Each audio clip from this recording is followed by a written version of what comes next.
Welcome to Living Above Self. I am Grace McLean, an experienced and certified financial advisor and retirement specialist who loves to share inspiring stories that impact people's lives. Each week on Living Above Self, you will hear insightful interviews, financial strategies, and the nuggets of wisdom to guide your week. This podcast is about you, it's for you. It was Don Williams Jr. who said, "The road of life twists and turns, and no two directions are ever the same. Yet our lessons come from the journey, not the destination." My guest on Living Above Self today can identify with that quote. She is the Epicurean Nerd, Keisha Holman. Welcome to Yay! Wise Thank you, Talk Grace. on Living Thank Above Self today. And I'm sure our listeners will enjoy having you on our program. Thank you for having me, Grace. Okay, so to start off, Keisha, what is the Epicurean Nerd? Well, I have a curious mind, and when I actually decided on the name of my Instagram page at the time, I kind of thought about a lot of stuff and I wrote it down. I like to think outside of the box, and I like to be very creative. I love food, I love wine, and I know the meaning of the word epicure is about food and wine. And it's a little bougie, the word epicure is very bougie. So therefore, with it associated with food and wine, I said Epicurean nerd. It really meshes well because, with the nerd aspect comes with learning new things, being inquisitive, building on your craft, and joining those two, I thought, blended well. So that's how Epicurean nerd emerged. Yes, yes, you're always curious, thinking outside of the box. That's Keisha Holman. And so, Keisha, your life embodies a growth mindset. Yes. Share a little of your life's journey with us today. Well, I know this lady from how long now, Grace? From 2098, Yes, right? yes. Yes, 98. We've worked alongside each other in the hospitality industry. Started my food journey actually. Started cooking at 7. Really? Yes, they said, come cut up this chicken. Jamaican parents, right? Come and cut Right. up this chicken. Can you imagine a 7-year-old with a knife, right? Yes. Cutting up chicken. And I'm not talking chicken parts, I'm talking the whole chicken. Oh. And to date, I love cutting up a whole chicken.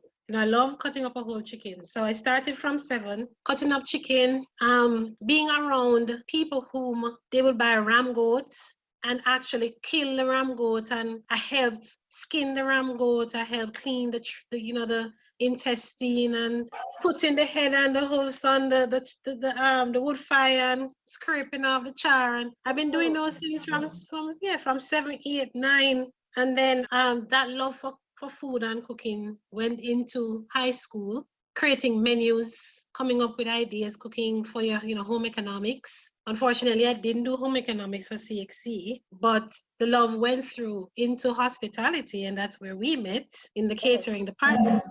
And it was good working amongst a team of ours because with you, myself, and then our French boss, Olivier Laverne, and he coming from that French background, he was more into pastries and chocolate, and that's where all of that love came from. Then we had that wonderful GM, Frank Roosevelt, who loves the embodiment of wines and Yes. food. So being around all of that excited me, and I kind of veered from that journey and I left Jamaica in 2011 to go to finish my first degree. When I was in high school, I had 3 things I wanted to do. I was asked, what are the 3 things you would most be passionate about to steer towards a career? Hospitality was one, law was the other, and food was the third. I did hospitality, then I came to finish my first degree in legal studies. I said, okay, I'm going to be a lawyer. So when I finished my first degree with honors, and I'm like,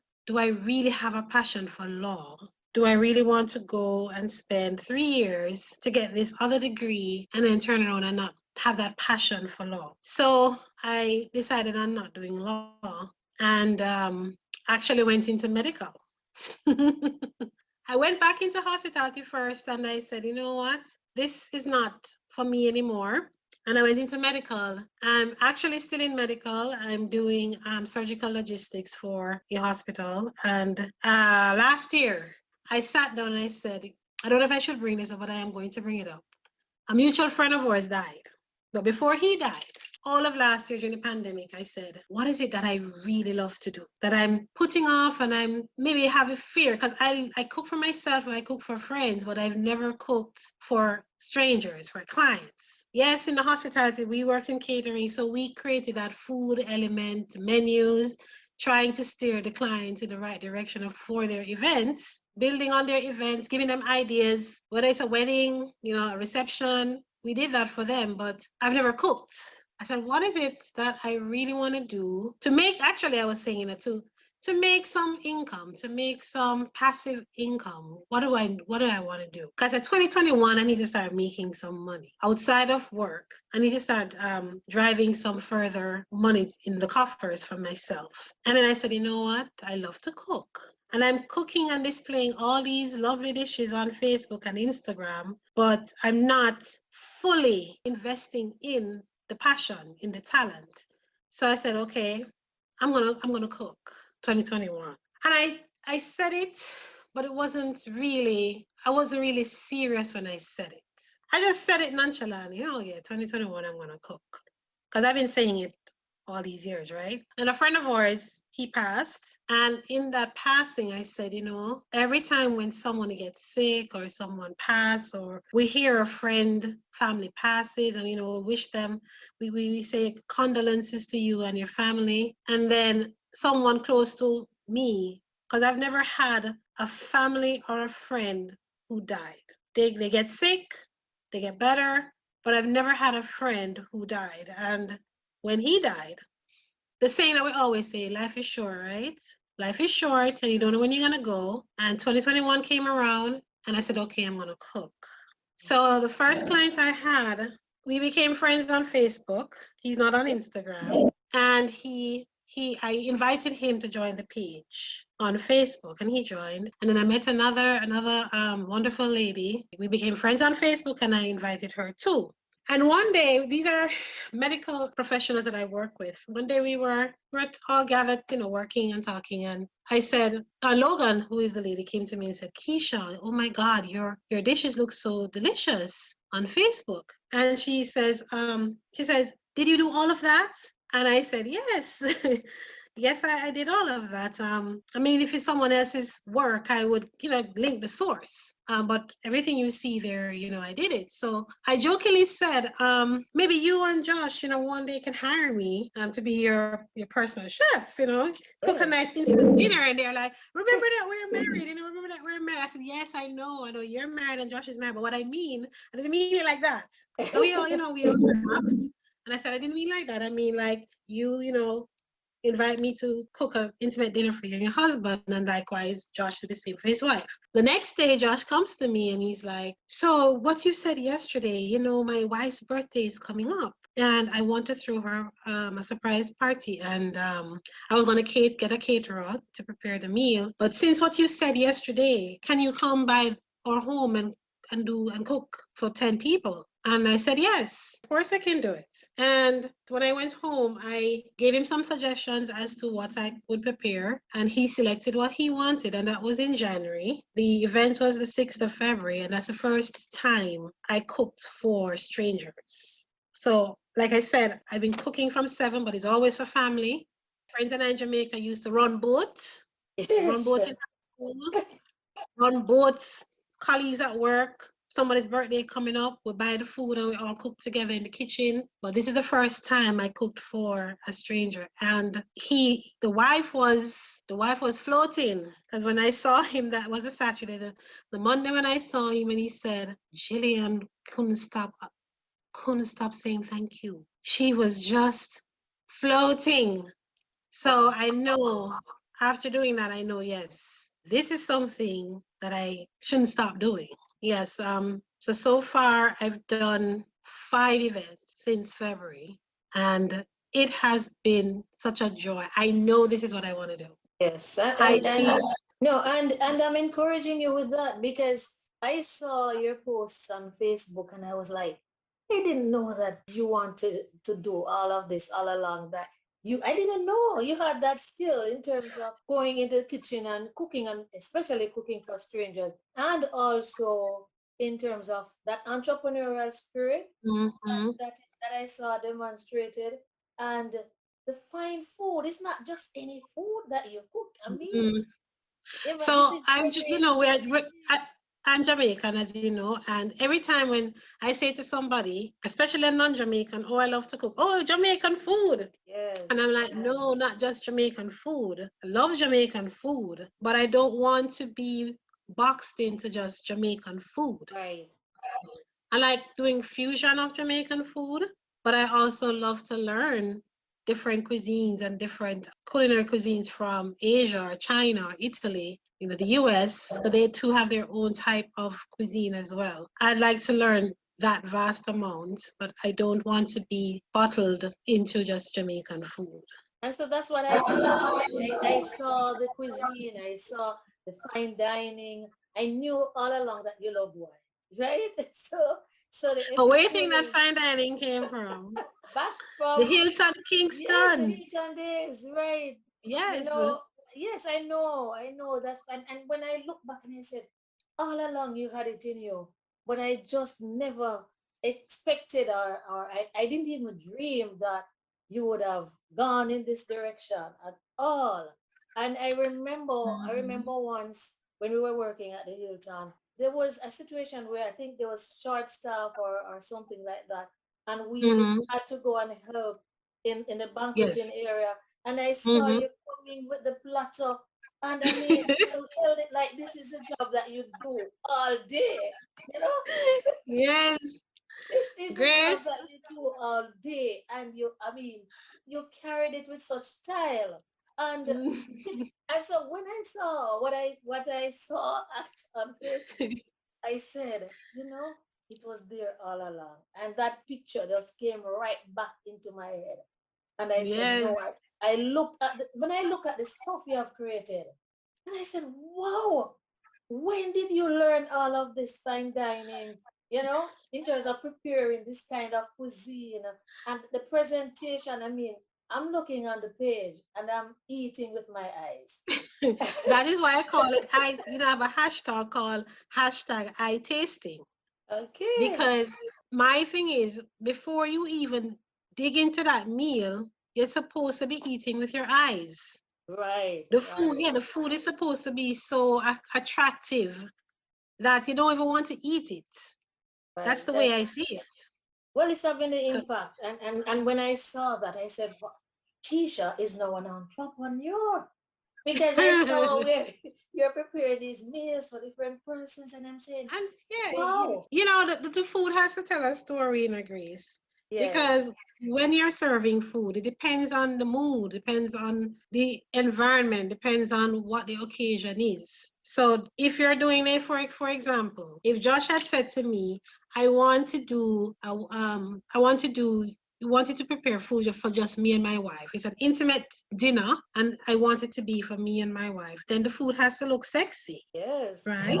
The food has to look inviting and sexy for the event, for the occasion, right? Versus if you're having a brunch or you're having breakfast or you're having a dinner or even a wedding, the food have to tie into the theme and to what the event is. exactly, exactly.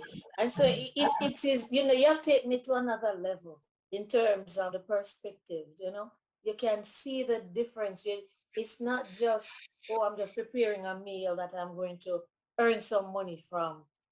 Customer satisfaction is what drives you. That, And yes. you really put a premium on customer satisfaction. So how beneficial has that been for you? So for me right now, it's a learning experience, right? This is a new avenue, a new venture. Yes, I've done hospitality for how long, Grace? 12 years? I don't want to tell my age. 12, 15, 15 years. So having that hospitality background, that is what drives it. We did not have mediocre service at the Hilton, and our leadership expected supreme service. So I bring that into this business that I'm starting. it has to be superior. It has to be outside the box. It has to be creative. It has to be in keeping with what the client's needs are. Yes, the money is we all want money, that's great. But if the client is not satisfied, then you won't get return business. That client won't be that word of mouth. That client won't be your advertising soundbox for your event. So you have to make sure the first time you do it well. The client, whatever the client needs are, that's what you should ensure to serve. And that's my motto. You have to make sure whatever it is that you're doing, you do it well. I'm in total agreement with that. And that again, having you on this podcast, that's why I looked at what you were doing. I realized how pleased you were with, knowing that the clients are satisfied.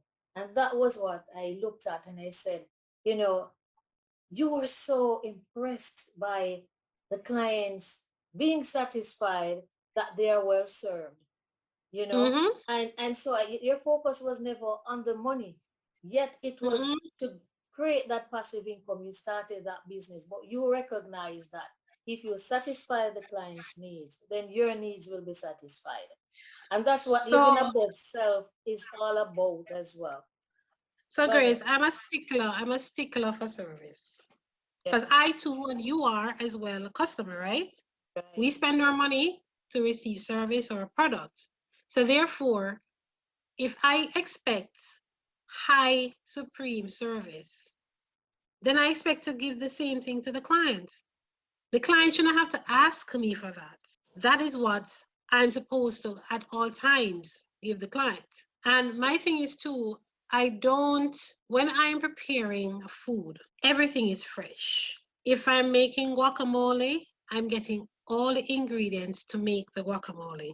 I'm not gonna buy the guacamole and then spice it up to make my job time shorter or to make it a little more effective by buying the guacamole pre-made and then spice it up. No, I'm making it from scratch. Everything is freshly done. And the client is paying for premium service, premium products. That is what I'm going to give the client. Excellent, excellent. And I really believe that what the journey that you're on with food, that there's a love affair you have with food. Oh, And yes. and so I'm really looking forward to the day when your skills can be showcased on a bigger stage, a much Mm. bigger stage. And I'm sure that's going to happen. And when I really looked and I saw what you have been doing, and it gave me so much joy that I'm saying, wow, when is Keisha coming to Jamaica? And I thought about an exposition, and with the skills that you have in terms of events planning, you're putting all of that together. So even on Mhm. a grander scale, it is really tremendous because all of what you were learning through your years at Hilton Hotel, Yes. really prepared you for where you are now. And Yes. so it is so important that we don't shortchange the clients because we shortchange ourselves and we Mhm. don't know what the future holds.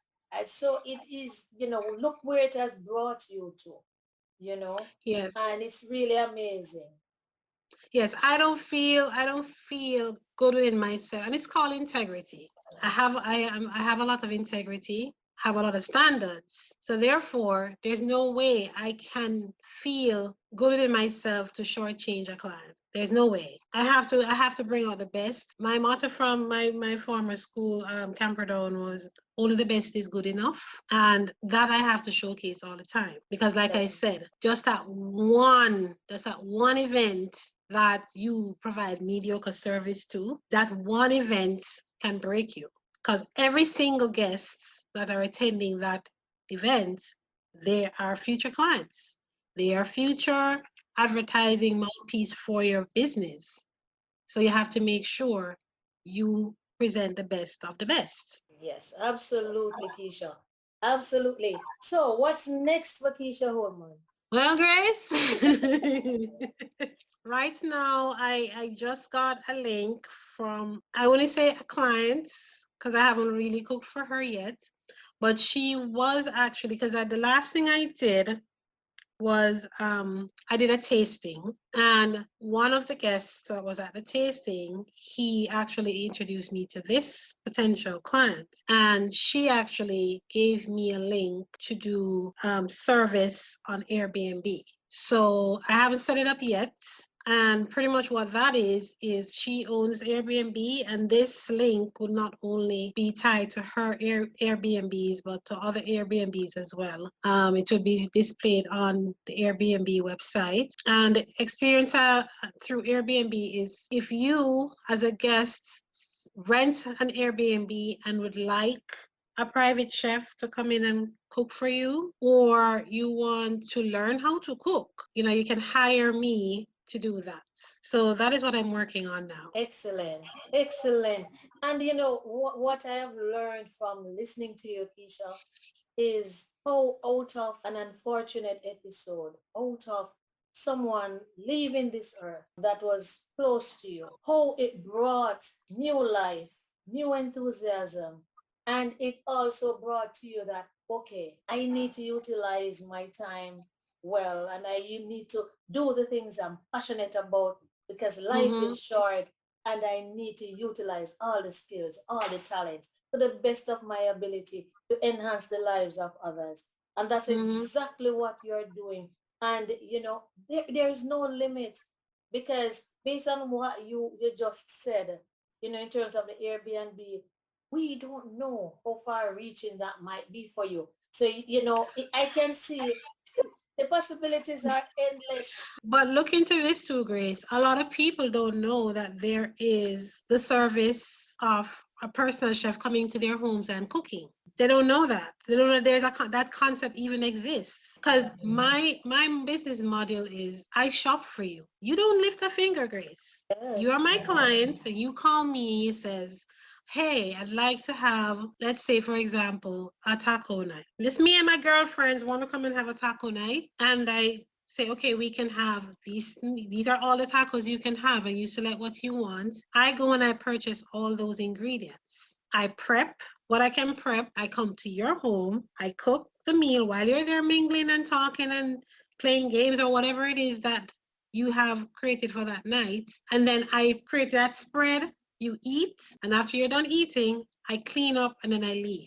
So that's the business model. And a lot of people don't even know that exists. I remember one of the guests that attended Josh's event said, I didn't even know this existed. So yes, and it's a lot of you may hear private chef, but it's not that expensive. It just depends on what you order. Yes, exactly. If you order caviar and dumpy and all of that, of course that's gonna be expensive. Expensive, right? So it's But based on your needs, you know? based on your needs. I mean, think Yeah. about it. Five friends come together, pool together, and get one chef coming in to do an evening so that you can relax and unwind. It's not expensive. Yes. And it's really worth it. It's a novel concept because I never thought of it before. I know you have where the caterers would come in, but they come with Mm-hmm. pre-prepared food. But you Mm-hmm. are preparing from scratch and you're preparing it Yes, right there. And so right there. especially it is needed now too because we have this very busy lifestyle. And sometimes Mm-hmm. you come home and you wish that someone would come and do all of that, especially if you're entertaining. You don't want Yes. to necessarily be in the kitchen cooking and then entertaining your guests at the same Mm-hmm. time. And so Mm-hmm. it really is a need that you are filling, you know, so you're Exactly. filling a need.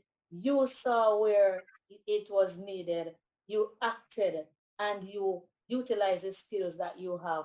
And I can only see, you know, tremendous growth for you in the future. So how can our listeners make contact with you? Where can they find you? So I'm on Instagram, and my handle on Instagram is Epicurean_Nerd. And on Facebook, it's Epicurean Nerd. That's the group's name, and that's where I can be found. Any You can email always, address?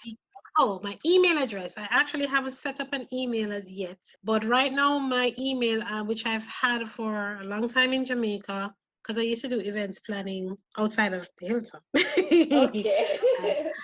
So my email address that I have now is shareoccasion@gmail.com. Okay, that's Share. SHEER, share Okay. as in absolute, share occasion@gmail.com. Thank you for that, Keisha. We want to say thanks again for being our guest on Living Above Self. We wish you tremendous success, and we know that the next chapter of Holman's life is going to be one that is absolutely amazing. Yes, Because Grace. you think outside of the box, you're always putting the bar higher for yourself. Then higher. Mm-hmm. Yes, and you do not fail to meet the standards that you set. Every time you meet and you exceed everything that you have set for yourself. So I'm absolutely proud of you. I'm very happy for you, and all Thank the you. best from Living Above Self. Thank you, Grace. Thank you for having me.